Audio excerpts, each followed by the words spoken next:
예, 2교 시작하겠습니다. 형법의 적용 범위 살펴보도록 합시다. 시간적 적용 범위예요.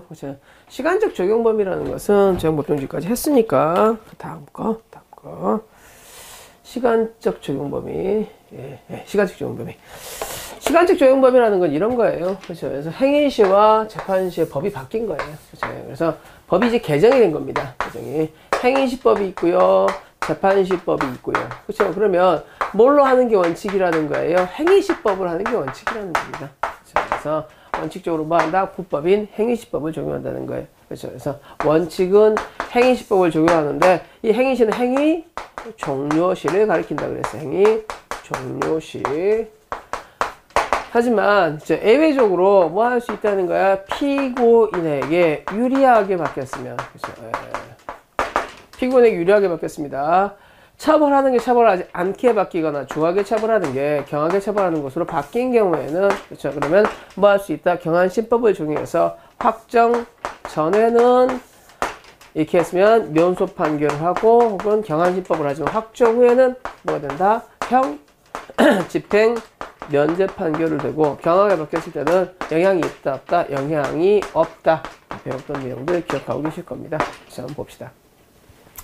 범죄가 성립하는지 여기에는 그렇죠? 뭐에 의한다? 원칙적으로 행위 종료시법에 의한다.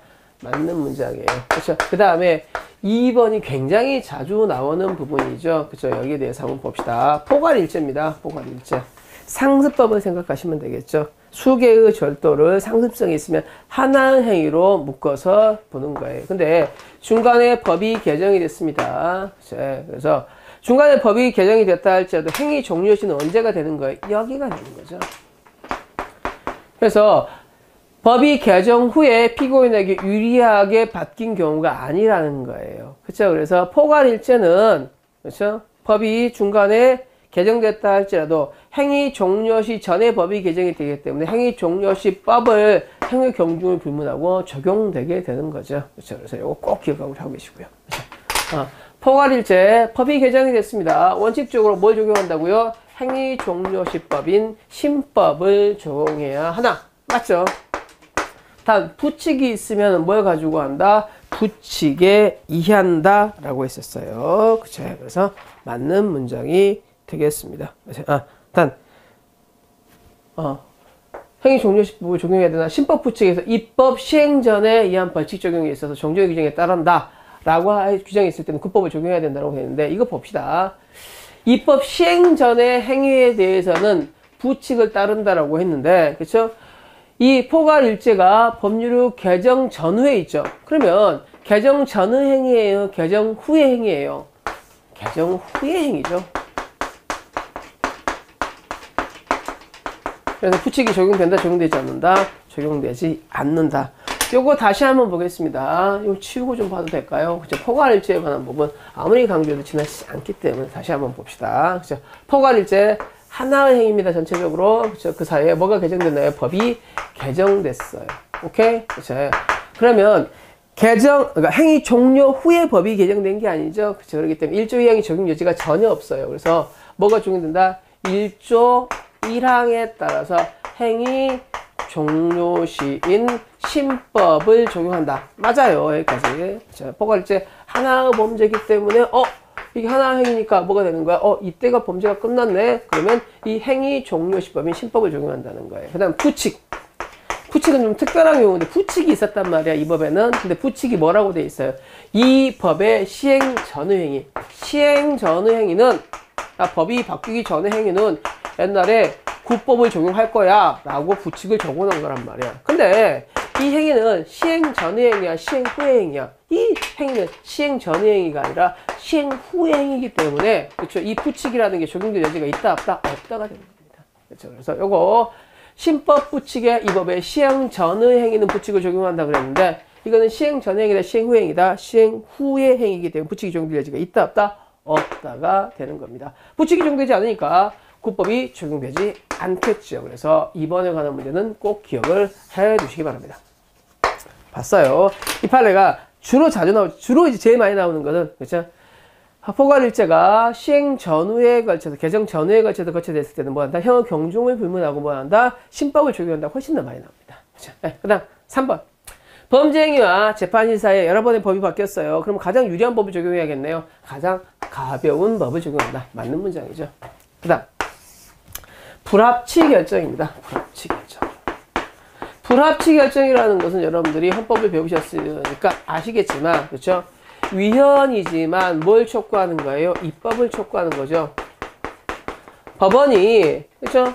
이거 살펴보니까 이 법이 위헌이야. 근데 우리가 위헌이라고 해서 이 법을 없애버리면 법을 적용할 수가 없게 되고, 그러면 어떻게 되겠어요? 입법부 공백이 발생하게 되니까, 야, 이게 위헌이니까 입법부 네가 바꿔라고 얘기하는 거예요. 오케이? 예. 그래서 불합치 결정에 시한을 뒀단 말이에요. 입법을 언제까지 바꾸라고. 근데 개선 입법이 이루어지지 않았어요. 그렇죠? 그러면 입법 촉구는 의미가 없지. 그럼 뭐만 남았어? 위헌만 남았죠. 그럼 위헌이니까 뭐가 되겠어? 위헌 무죄가 되겠지. 그래서 불합치 결정에 시한을 두고 그때까지 개선 입법이 이루어지지 않는 경우에는 효력을 상실해서 뭐 해야 된다는 거예요? 무죄를 선고해야 된다는 겁니다. 그렇죠? 그래서 요거까지 기억을 해 두시기 바랍니다. 그렇죠? 그 다음에 2번 보도록 하겠습니다. 2번 법이 바뀌었어요. 법률 변경이 돼서 범죄를 구성하지 않게 됐습니다. 그렇죠? 그래서 위헌 판결이 되면 무죄가 되지만 법이 개정이 되면 뭐가 되는 거예요? 면소 판결이 되는 거죠. 그렇죠? 단 1조 2항입니다. 1조 2항. 1조 2항 규정이죠. 범죄 후 법률의 변경에 의해서 범죄 후 법률의 변경에 의해서, 그렇죠? 형을 있던 게 없게 되고요. 그렇죠? 중하게 처벌하는 게 경하게 처벌하게 됐을 때 확정 전에는 무슨 판결? 면소. 확정 후에는 무슨 판결? 형, 집행, 면제 판결을 본다 그랬어요. 그렇죠? 확정 전에는 경한신법을 적용하지만 확정 후에는 아무런 변동이 없게 되는 겁니다. 그렇죠? 여기에 이제 1조 2항과 1조 3항에 규정된 부분이고요. 이럴 때 다음 판례는 1조 2항의 적용을 어떻게 되는 거에 제한하고 있죠. 1조 2항의 적용을 제한하는 방법은 두 가지예요. 부칙을 두면 되죠. 법이 경하게 바뀌었는데 나는 계속 적용할 거야. 부칙이 있으면 뭐에 따른다? 부칙에 따른다. 근데 부칙이 없음에도 불구하고 판례는 무슨 설을 따릅니까? 동기설을 따릅니다. 그래서 법적 견해 변경이 있는 경우에만 법이 바뀐 걸로 보고요. 법적 견해 변경이 아닌 경우에는 법이 바뀌지 않은 걸로 보는 거예요. 즉 사실관계의 변경이나 정책적 고려에 지나지 않는 경우에는 바뀌었다 할지라도 계속 처벌할 수 있게 하는 겁니다. 가장 대표적인 게 뭐였어요? 계엄령이라든지 이런 것들이죠. 예. 그래서 한번 봅시다. 범죄 후에 법률이 변경이 돼서 범죄를 구성하지 않게 됐어요. 하지만 그렇죠? 무슨 예외가 있다고 그랬어요? 부칙 예외를 줄 수도 있고, 그렇죠? 판례는 동기설에 의해서 뭐 할 수 있다는가? 법적 견해 변경이 아닌 사실적 변경이나, 그렇죠? 정책적 고려에 비하면, 그렇죠? 이때는 법이 바뀐 걸로 보는 거, 안 바뀐 걸로 보는 거, 안 바뀐 경우로 보죠. 그래서 모든 경우가 틀린 문장이 되겠습니다. 그럼 답은 1번이 되겠네요. 2번.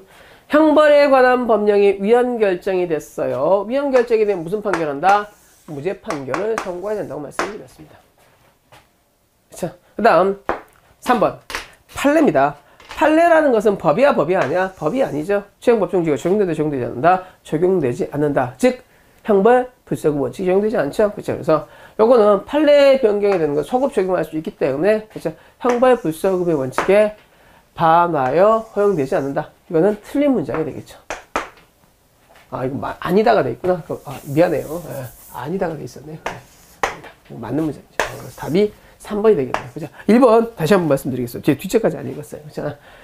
범죄 의 법률 변경에 의해서 그 행위가 범죄를 구성하지 아니하게 된 경우에는, 그렇죠? 무조건 면소 판결을 해야 되는 거야. 판례는 부칙을 둘 수 있고, 그렇죠? 동기설을 고려해야 돼. 부칙을 둘 수 있고 동기설을 고려해야 되기 때문에, 그렇죠? 무조건 면소 판결을 해야 되는 건 아니죠. 그렇죠? 맞는 문장입니다. 그렇죠? 미안해요. 뒤에까지 안 읽었습니다. 그렇죠? 그 다음 4번. 범죄 법률 개정에서 법정이 가벼워진 경우에는, 그렇죠? 1조 2항에 따라서 가벼운 법정형을 기준이 되는데, 가벼운 법정형을 가지고 뭐 하겠어요? 공소시효 기간의 기준이 되겠죠. 그렇죠? 그래서 법정이 가벼워지면 공소시효 기간의 기준은 뭐가 됩니까? 법정형이 되기 때문에 가벼운 법정형을 기준으로 본다라는 겁니다. 그렇죠? 여기까지 봤습니다. 그렇죠? 그 다음 번 보겠습니다. 형법 적용 범위에 대해서 다음 설명 중 가장 옳은 것은 행위시법과 재판시법 사이에 수차 법 개정이 있었어요. 그러면 가장 최근의 법과 아니면 행위시법만 비교하는 거야? 모든 법을 비교하는 거예요? 모든 법을 비교하죠. 그래서 가장 경한 법을 적용해야 된다. 이게 맞는 문장이고. 그 다음 2번. 그죠? 포괄일치 아까 말씀드렸습니다. 그죠? 어떻게 해야 된다? 그죠? 하나 행위이기 때문에, 그죠? 그래서 형 공중에 비교할 필요가 없이 신법을 적용한다. 그래서 답은 2번이 맞는 문장이 되겠고. 그죠? 요거. 대법원의 양형위원회 양형기준. 그죠? 행정규칙은 법이다, 법이 아니다. 법이 아니기 때문에 소급 적용할 수 있다, 없다. 소급 적용할 수 있다. 소급 적용했다 할지라도 이 법이 아니다라고 했으니까 틀린 문장이고. 그쵸? 예. 그 다음 4번. 그쵸? 형법 1조 2항은 법적 견해 변경이면, 그쵸? 법령을 개폐하는 경우가 적용되겠지만, 그쵸? 사정 변경이면 이거는 법적 견해 변경이 아니라고 보는 거죠. 그쵸? 이때는 뭐가 된다? 1조 2항이 적용되지 않는다가 되겠죠. 그쵸? 그 다음 5번. 부칙을 가지고 하는 것은요, 이거는 법률 우선주의에 반한다, 반하지 않는다? 반하지 않는다 그랬어요. 부칙도 법이기 때문에. 그쵸? 그래서 이것도 틀린 문장이 되겠습니다. 그쵸? 네. 그래요. 이게 넘어가다 보니까 앞에 걸 이제 잊어버리는데. 네. 체계 정리받았는데. 네. 그 다음에 내용은 틀린 게 없으니까 보겠습니다. 그쵸? 그 다음에 5번 보겠습니다. 5번. 다음 설명 중 가장 옳지 않는 것은 봅시다. 옳지 않는 것은.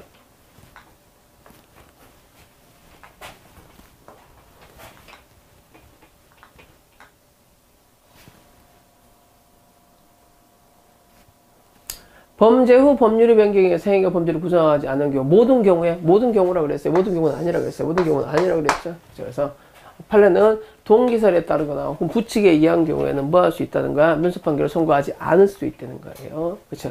그 다음 2번. 형벌에 관한 법령이 위헌 결정이 됐어요. 그렇죠? 그러면 어떻게 된다는 거? 소급해서 무죄가 된다 그랬죠. 그렇죠? 그래서 이거는 맞는 문장이고요. 아니다라고 했으니까 맞는 거죠. 그 다음 3번. 행위 당시 판례에서 처벌 대상이 되지 아니한 것으로 해석되었던 것이 판례 변경에 처벌하는 것은, 판례는 죄행법정지가 적용된다, 적용되지 않는다? 적용되지 않는다라고 그랬죠. 그래서 형벌 불사구 원칙에 반하다, 반하지 않는다? 반하지 않는다 그랬죠. 그렇죠? 그래서 허용된다, 허용되지 않는다?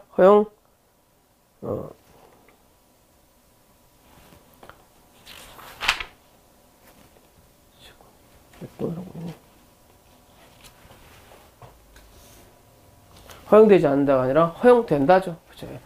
3번이 되겠습니다. 그쵸? 그 다음, 범죄 후에 법률 개정에 의해서 법정이 가벼워진 경우에는 뭐 한다? 그쵸? 신법의 공소시효 기간이 기준이 된다. 이렇게 되겠죠.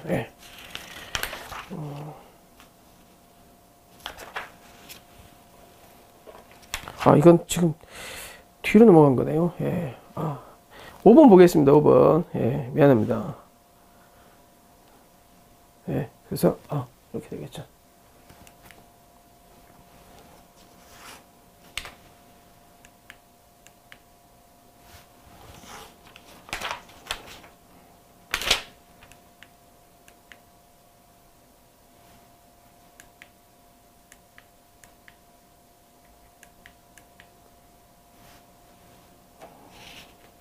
그 다음에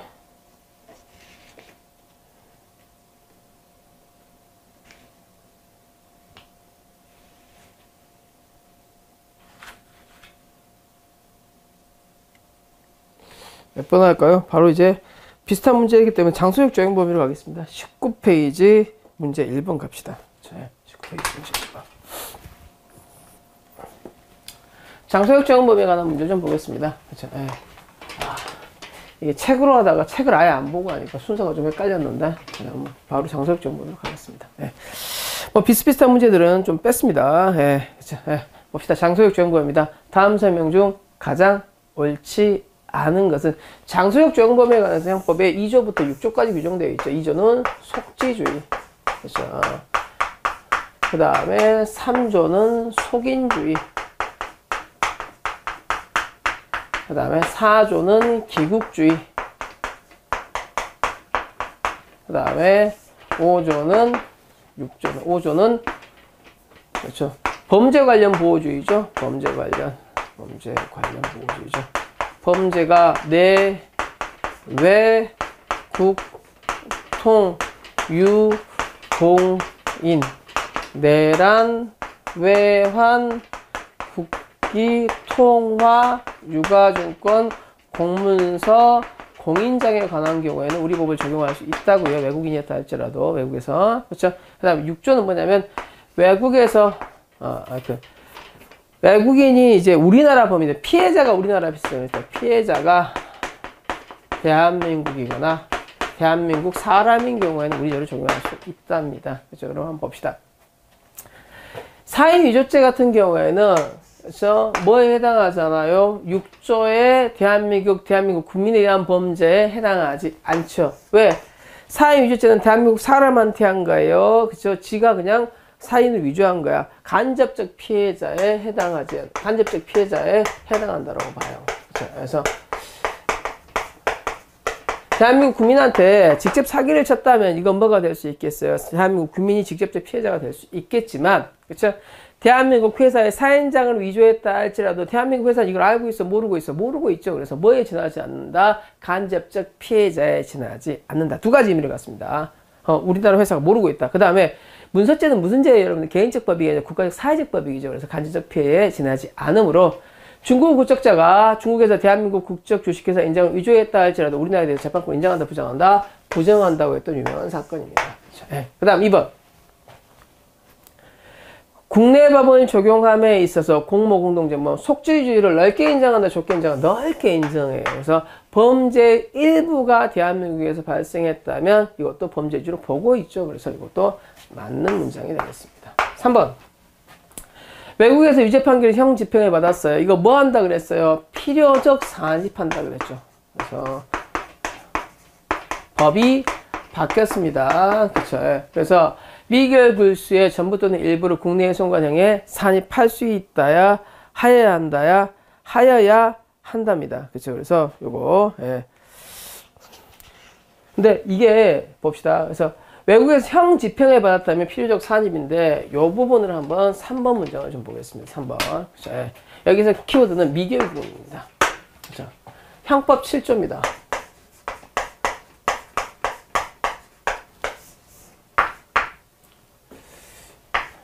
외국에서의 형 집행을 받으면, 그렇죠? 법이 바뀌었다 그랬어요. 외국에서의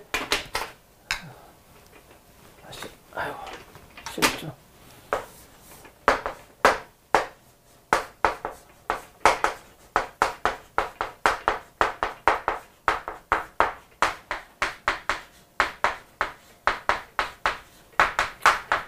그런데 이 사람은 형집행을 받은 거예요? 미결구금을 받은 사람이에요? 이제 미결구금을 받은 사람은 확정 판결을 받은 사람이 아니죠.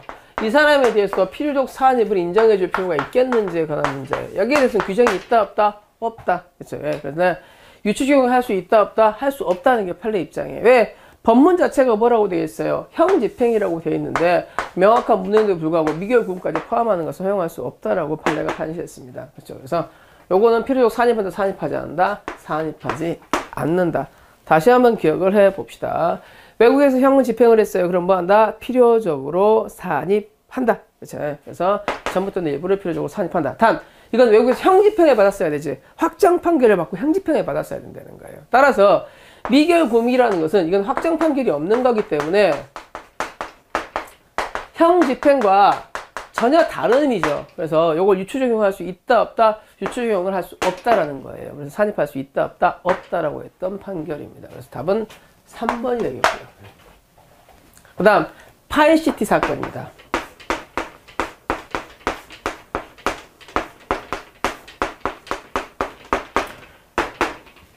이제 이 대표이사는 중국 사람이고요. 그 다음에 법인은 한국 법인이에요. 그렇죠? 근데 여기에 이제 직원이 횡령하고 사기를 했던 경우예요. 이때 중국 사람이 피해자가 되겠습니까? 한국 사람이 피해자가 되겠습니다. 다시 한번 말씀드리겠습니다. 그렇죠?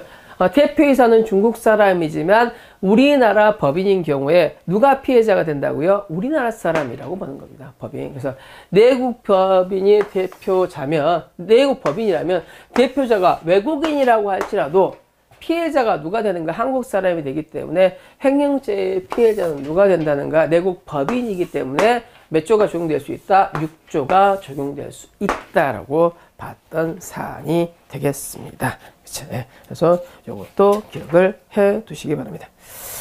그 다음 아까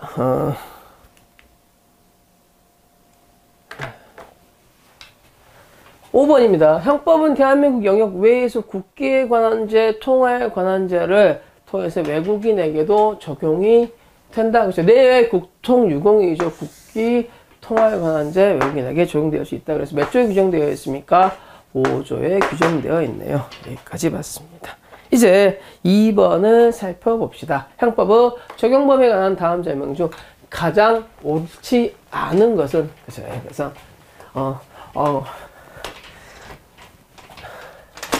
옳지 않은 것을 한번 봅시다. 네. 그래서 외국인도 대한민국 영역 내에서 죄를 범하였다면 우리 형법이 적용된다 안 된다? 적용된다는 거죠. 그렇죠. 그래서 2조 속지주의에 대해서 그렇죠.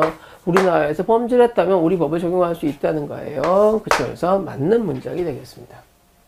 그 다음 2번 내국인은 피고인이 한국 사람이라면 외국에서 벌을 범했다라 할지라도 그렇죠. 몇 조에서 3조 속인주의에서 이거는 피고인이 한국 사람이면 그렇죠? 뭘 적용할 수 있다? 한국법을 적용할 수 있다. 그래서 맞는 문장이 되겠죠. 그 다음 한번 외국인이에요. 대한민국 영역 외에서 이미 범인이 외국인이기 때문에 3조가 적용될 여지는 없어요. 그렇죠? 대한민국 영역 외니까 속지주의도 적용될 여지는 없어요. 근데 유가증권, 공문서, 사문서 그렇죠? 5조에 관한 거를 물어보는 거죠. 외국인이 외국에서 범했다 할지라도 뭐에 대해서인데 외, 국, 통, 유, 공, 인이죠. 따라서 공문서에 관해서는 우리 법이 적용될 수는 있지만 사문서에 관해서 우리 법이 적용될 수 있다 없다? 없다가 되겠죠. 그래서 답은 3번이 되겠습니다. 그렇죠? 네. 그 다음 4번 외국인이 대한민국 영역 외에서 대한민국의 국민의 법익을 직접적으로 침해하는 경우라면 그래서 아까 말씀드렸어요. 외국인이 대한민국 사람한테 사문서 위조를 했다면 사문서 위조죄는 우리나라 법인이라고 할지라도 이건 직접적인 피해자다, 간접적인 피해자다. 간접적 피해자에 불과하기 때문에 우리 법이 적용된다, 적용되지 않는다. 우리 법이 적용되지 않는다예요. 하지만 사기죄는 이 사람은 보고 사기를 칠 수밖에 없지. 그래서 이거는 간접적 피해자로 보는가, 직접적 피해자로 보는가, 직접적 피해자로 봅니다. 그래서 우리 법이 적용돼, 적용되지 않는다, 적용된다. 그렇죠. 그래서 외국인이 대한민국 사람을 사기쳤어요. 그렇죠. 그러면 우리 형법이 적용된다. 이거는 맞는 문장입니다. 그래서 뭘 보셔야 돼요, 여러분들? 요거 범죄의 종류. 그죠? 그래서 어디 사기죄가 돼 있니? 그죠? 직접적으로 결과를 침해하는 결과. 요거 뭐라고 보면 사기죄 이렇게 생각하시면 되겠습니다. 그죠? 그래서 캐나다 교포 사건이 있어요. 캐나다 교포가 대한민국의 인장을 위조했어요. 대한민국 회사에. 그죠? 그럼 사문서 위조죄는 우리 법이 적용된다, 적용되지 않는다? 적용되지 않지만 투자 사기를 하면서 한국 사람한테 사기를 쳤으면 우리 법은 적용된다, 적용되지 않는다? 적용된다. 이렇게 되겠습니다. 그죠? 네. 그 다음에 3번으로 가겠습니다. 영국에 모여서 대한민국에 대해서 내란을 애비 음모하고 있습니다. 내외 국통 유공인이죠. 그래서 내란에 관한 데에 대해서는 우리 법을 적용할 수 있다 없다? 우리 법이 적용될 수가 있겠네요. 맞죠? 다음 2번 재판은 확정 후의 법 변경에 대해서 범죄를 구성하지 않게 됐습니다. 확정 전에는 면소 판결을 받지만 확정 후에는 무슨 판결을 받는다고 그랬습니까? 형 집행을 면제한다고 했죠. 그렇죠? 다시 한번. 그렇죠? 1조 2항과 1조 3항입니다. 처벌하는 게 처벌하지 않게 되고요. 중하게 처벌하는 게 강하게 처벌하는 걸로 바뀌었어요. 확정 전에는 처벌하는 게 처벌하지 않게 됐으니까 법이 없네요. 그래서 면소 판결한다고 했어요.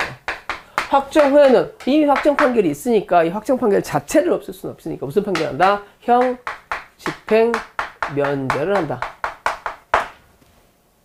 법이 범죄 실행 후에 경하게 바뀌었습니다. 그럼 원칙적으로 확정 전에 무슨 한다? 경한 신법을 적용하지만 확정 후에는요 어떻게 한다 그랬어요? 영향이 없다. 이렇게 되겠습니다.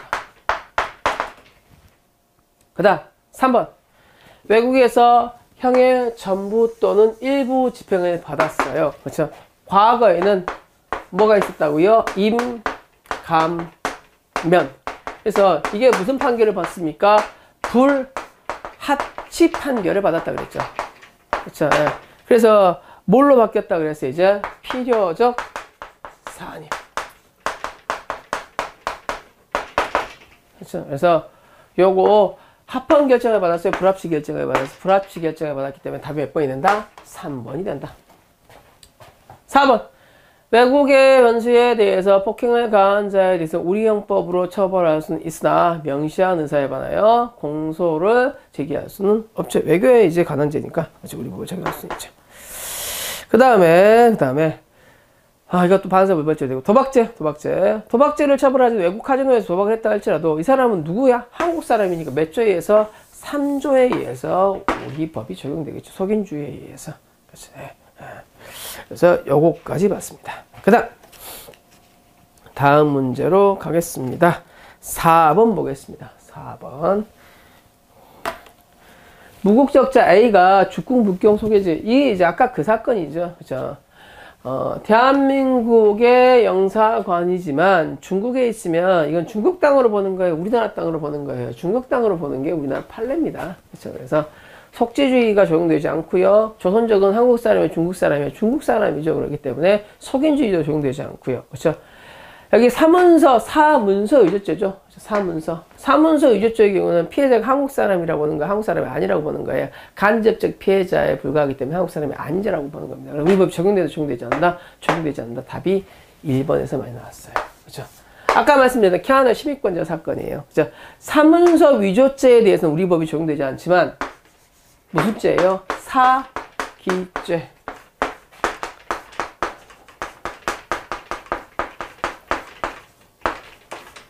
사기죄는 적용된다 안 된다? 된다 그랬어요. 왜? 이거는 직접적 피해자니까. 그래서 이렇게 기억하시면 되겠습니다. 그 다음에 3번입니다. 한국인 수행선수 C가 한국 사람이죠. 피고인이 한국 사람이네요. 그렇죠? 그래서 우리 법이 적용되겠어요? 안 되겠어요? 우리 법이 적용되겠죠. 그렇죠? 그래서 일본 수영장에서 미국인 병의 소유의 카메라를 절도하여 일본 법원에서 재판을 받았다 할지라도, 그렇죠? 예. 외국에서 형집행은 우리나라에서 뭐가 된다? 필요적 사안이 판다 그랬죠. 그래서 우리나라에서 처벌할 수 있다, 없다? 할 수 있게 되는 거죠. 그렇죠? 그래서 외국에서 이미 처벌을 받았다 할지라도 외국에서 처벌을 우리나라에서 꼭 존중해야 될 의무는 없기 때문에, 그렇죠? 여기에 대해서 우리 법 뭐만 규정하고 있어요? 필요적으로 사안만 규정하고 있죠. 그래서 처벌은 된다, 안 된다? 처벌은 된다. 담보한다. 외국에 성집행이 있었으니까 필요적으로 사안이 판다. 한국인 D가 한국 사람이네요. 그렇죠? 그러면 피고인이 한국 사람이니까 당연히 뭐가 되겠어요? 3조에 의해서 우리 법이 적용되겠죠. 그 다음 대한민국 국민이었던 E가, 그렇죠? 대한민국 국민이었던 E가, 그렇죠? 예. 대한민국 국적을 상실하기 전에 북한은 지령을 받거나 북한의 그 목적 수행을 해보기 위해서 북한 초청에 응하여 거주하였고 독일에 출발하여 방문하고 주체상을 학습하고 독일 국적으로 취득한 경우에는, 그렇죠? 그래서 요거 이거는 뭐에 해당하지 않는다고 했어요? 그렇죠? 이거는 탈출의 개념에 해당하지 않는다고 본 사례죠. 그렇죠? 단 대한민국의 형법은 적용할 수 있어요, 없어요? 상실하기 전의 행위에 대해서는 적용할 수 있다고 봤던 사안입니다. 그렇죠? 그래서 답은 1번이 되겠습니다. 그 다음에 5번 보겠습니다.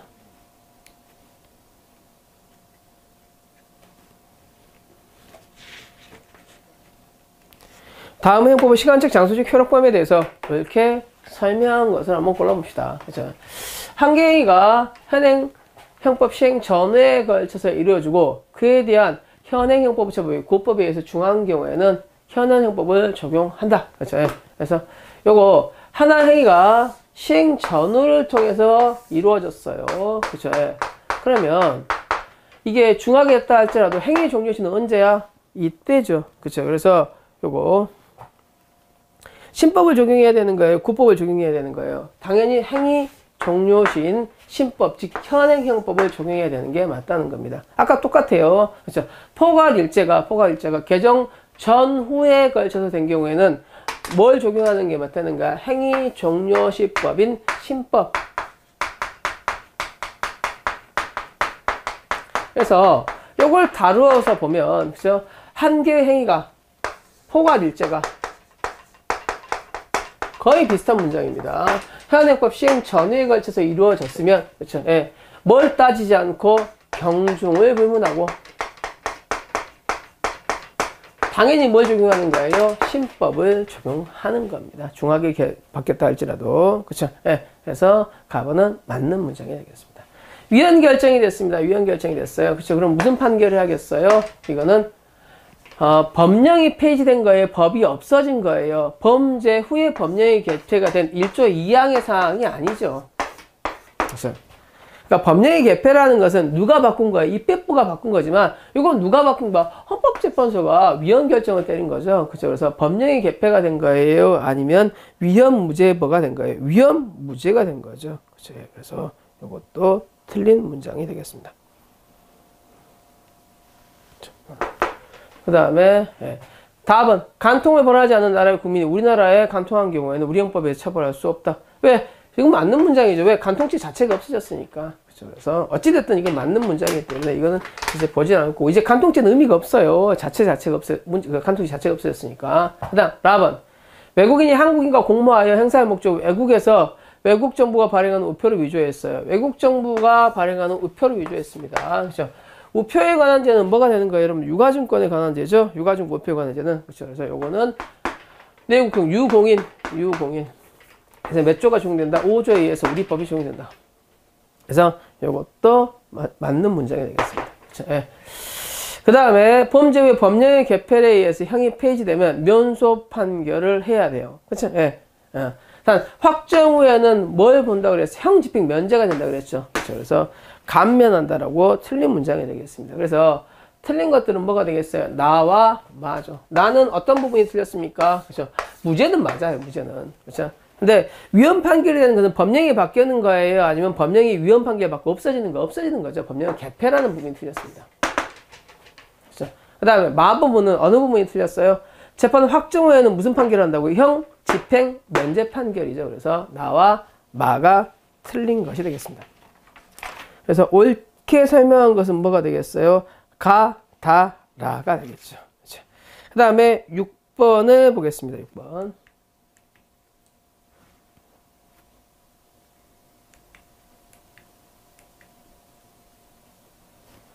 5번을 했고.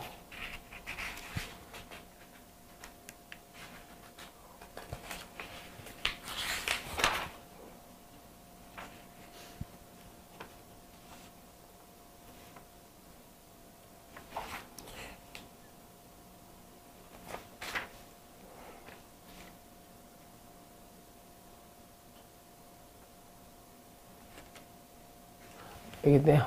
다음 중 외국인이 대한민국 영역에서 범죄를 범한 경우 우리 형법을 적용할 수 없는 범죄는, 이거 한번 보실까요? 그렇죠.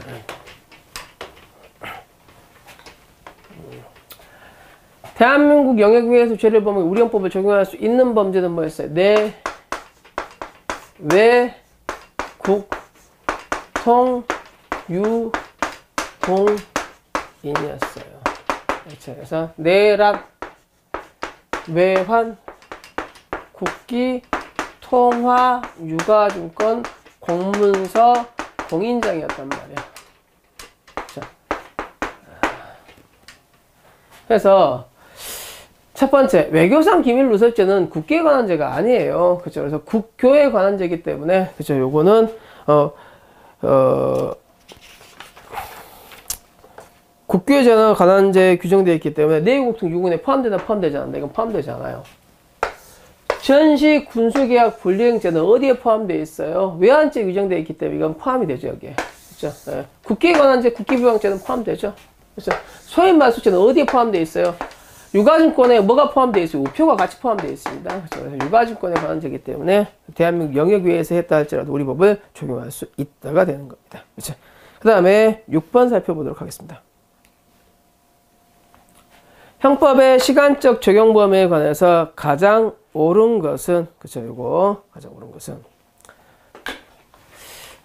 특정범죄 가중처벌법에 관한 법률 위반 도주차량 운전면허에 대해서 이거 아까 말씀드렸다는 거예요. 그렇죠? 그래서 피고인에게 불리한 소급 입법을 금지한다는 거지. 피고인에게 유리한 거는 소급 적용할 수 있다 그랬죠. 이 사람이 운전면허 취소 사유가 없음에도 불구하고 운전면허 취소 처분을 받았단 말이야. 그렇죠?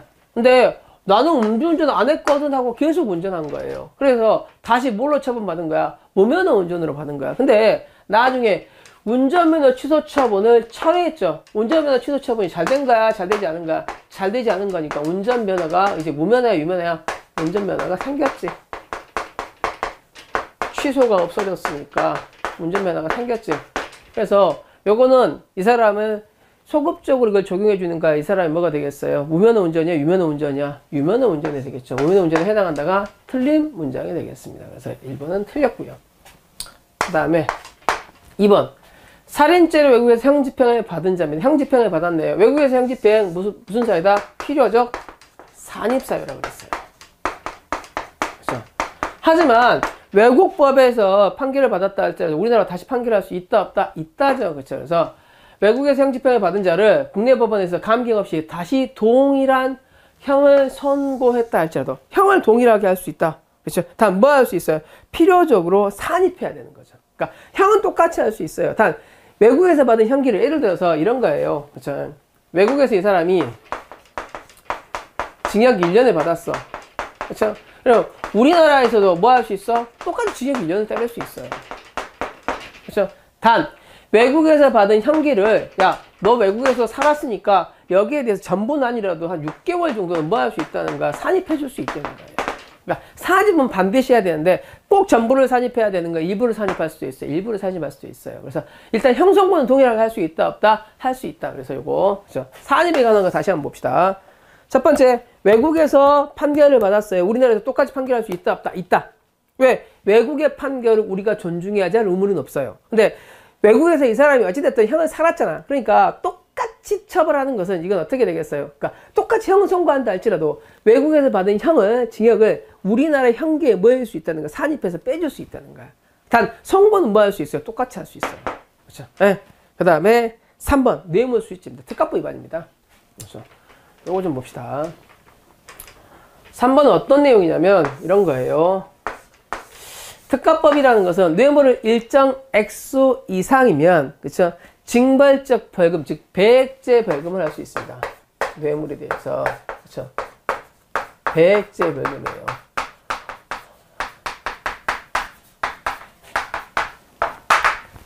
왜냐하면 뇌물은 이제 들키는 경우도 굉장히 작기 때문에 어떻게 했어요? 사람들이 야 이번 들키면 이번 들키는 것만 뺏기면 되지라고 생각하는 사람들이 있단 말이에요. 그래서 어떻게 하는 거예요, 여러분들?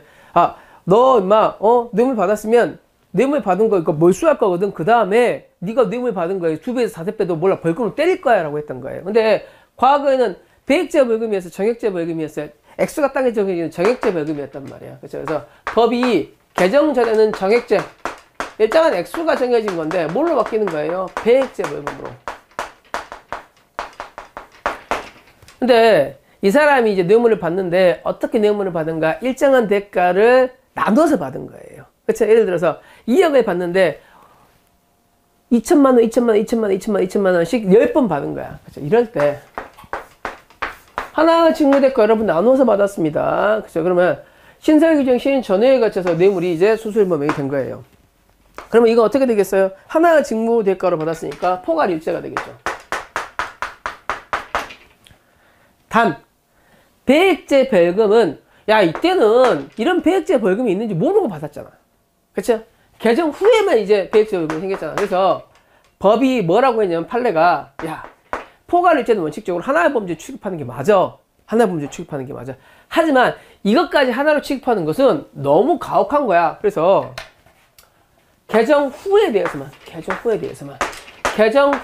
대해서만 벌금액 산정 기준이 된다는 거예요. 그래서 예를 들어서 이 사람이 2억 뇌물을 받았는데 포괄해서 그렇죠? 개정 전에 1억, 개정 후에 1억이면 배액제 벌금이면 2배에서 5배를 받는다 그랬으면 1억 곱하기 2 곱하기 5배가 되는 거지 2억에 2 곱하기 5배가 된다는 게 아니라는 겁니다. 이해할 수 있겠어요? 다시 뇌물죄 과거에는 벌금 500, 뭐 벌금 1000 이러면 어떻게 돼요? 낼만 하네? 이랬다는 거야. 그러니까 뇌물죄에 대해서 벌금을 어떻게 바꾼 거야? 배액제 벌금으로 바꿔버렸어. 그렇죠? 그래서 어떻게 받은 돈의 2배에서 5배 벌금을 때릴 거야. 이렇게 된 거예요. 그렇죠? 그래서 뇌물죄를 강력하게 단속하고 뇌물에 대한 이익 환수를 철저하게 하기 위해서. 그렇죠? 예. 그런데 이 사람이 개정 전의 행위까지도 적용한다는 것은 누구 입장에서 너무 가혹해? 피고인 입장에서 너무 가혹할 수 있기 때문에 포괄일죄를 할지라도 어디에 대해서만 개정 후에 받은 뇌물에 대해서만 배액제 벌금의 산정 기준이 된다는 겁니다. 따라서 이 사람이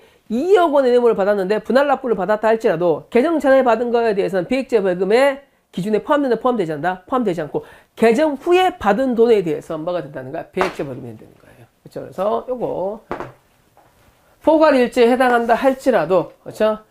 개정 전후에 걸쳐서 받은 뇌물 범행이 포괄일죄에 해당한다 할지라도 수사 뇌물액의 전체를 벌금액의 산정 기준이 되는 걸로 봐야 개정 후에 대해서 받은 것만 되는 거야. 개정 후에 대해서 받은 것만 된다. 그렇죠? 이것도 틀린 문장이 되겠습니다. 4번. 필리핀 가서 이제 가지고 들어갔던 사람 있죠? 예. 근데 이 사람은 외국 사람이 한국 사람이야? 한국 사람이죠. 우리 법이 적용된다, 적용되지 않는다? 적용된다니까 이것도 틀린 문장이 되겠습니다. 그렇죠? 그래서 답은 옳은 걸 고르라고 그랬으니까 몇 번이 되겠어요? 2번이 되겠습니다. 중요한 문제고요. 보시고요. 그렇죠? 그 다음에 7번 보겠습니다. 7번. 형 감면에 대해서 가장 옳은 것은, 그렇죠? 예. 형 감면입니다. 이건 적지 않고, 그래도 문제를 보면서 할까요? 그렇죠? 예. 감면에 대해서. 5번은 특별히 하지 않겠습니다. 이 감치에 대해서는, 그렇죠? 형벌이, 그러니까 뭐냐면, 명실한 기일에 출석하지 않은 게, 증인이 출석하지 않으면, 그쵸, 예, 형벌을 처벌하던 게 감치로 바뀌었어요. 예. 증인이 불수탁하는 건 제재할 수 있도록 되어 있죠. 근데 벌금은, 여러분 뭐야, 벌금은. 그죠. 벌금에서 감치로 바뀌었으면 이건 무거워진 거야, 가벼워진 거야. 가벼워졌으니까 몇 조가 되겠어요? 1조 2항이 된다는 겁니다. 그쵸. 그래서, 형벌에서 감치로 된 거, 그쵸. 이거는 뭘로 본다? 1조 2항으로 봐서 법적 견해 변경으로 본다. 라고 보시면 되겠습니다. 그쵸. 7번 보겠습니다. 7번. 형 감면에 대해서 한번 봅시다. 형 감면에 대해서. 이 형 감면에 관해서 문제들이 쭉 나오고 있는데, 여기서 그렇게 봐야 될 내용은 아니에요. 그래서 7번 정도 한번 보겠습니다. 8번은 아까하고 똑같은 거기 때문에 보지는 않겠습니다. 7번. 예. 외국에서 형 전부 받았어. 그쵸. 요거. 이무적 감면이야, 필요적 산입이야, 필요적 산입이죠. 그래서 1번은 틀린 문장이에요. 근데 2번을 좀 보실래요? 2번. 자수에 관한 부분입니다. 자수는 원칙적으로 뭐가 되는 거예요? 임감면이 됩니다. 그죠? 자수했어요. 그래, 자수했으니까 너 깎아줄 수도 있어. 이렇게 되는 거예요. 근데 예외적으로 필요적 감면이 되는 게 있어요. 그죠? 첫 번째, 사법기능에 관한 죄입니다. 위증, 무고, 자위무감이니까 허위감정죄입니다. 위증, 무고, 허위감정. 그렇죠? 얘가 위증했어요. 위증에는 확정전에 얘가 저 위증했습니다라고 하면 사법기능에 대해서 훨씬 더 이제 순화기능이 있죠. 예. 얘 위증 때문에 재판 잘못할 뻔했는데, 그렇죠? 그다음에 무고도 마찬가지예요. 그렇죠? 타인 형사처벌을 목적으로 허위사실을 고소해놓고는 뭐 하는 거? 저 무고했어요. 그쵸? 라고 얘기해버리면 이제 사법기능이 이제 헛고생을 할 게 줄어들겠죠. 그다음에 허위감정 마찬가지예요. 요거 뭐가 된다? 필감면 사유가 됩니다. 필감면 사유가 되는 거 외워두셔야 돼요. 그 다음에 예비죄에 있어서 방통뇌 복사입니다.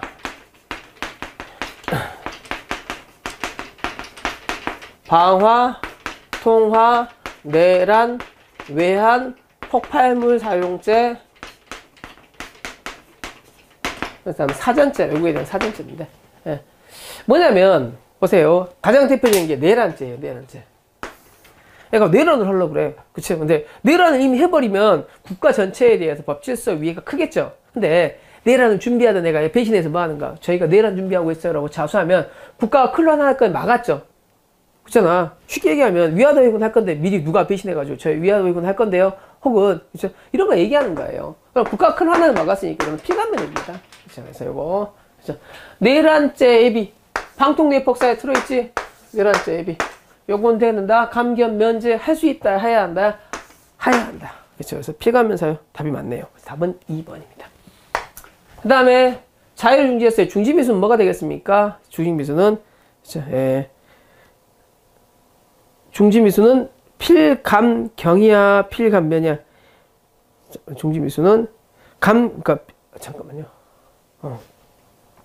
내란죄에 대해서 면제할 수 있다. 필감면이요. 필감면이죠. 그렇죠. 예. 그래서 근데 인감면으로 되어 있으니까 틀린 거고, 농화제는 필감경이죠. 그렇죠. 그래서 감면으로 되어 있으니까 틀린 거고요. 그렇죠. 이거는 양형에서 다시 한번 이제 두 문제를 다 따드리겠습니다. 그렇죠. 그래서 이 정도로 보겠습니다. 좀 쉬었다가 이제 범죄 도론으로 들어가도록 합시다.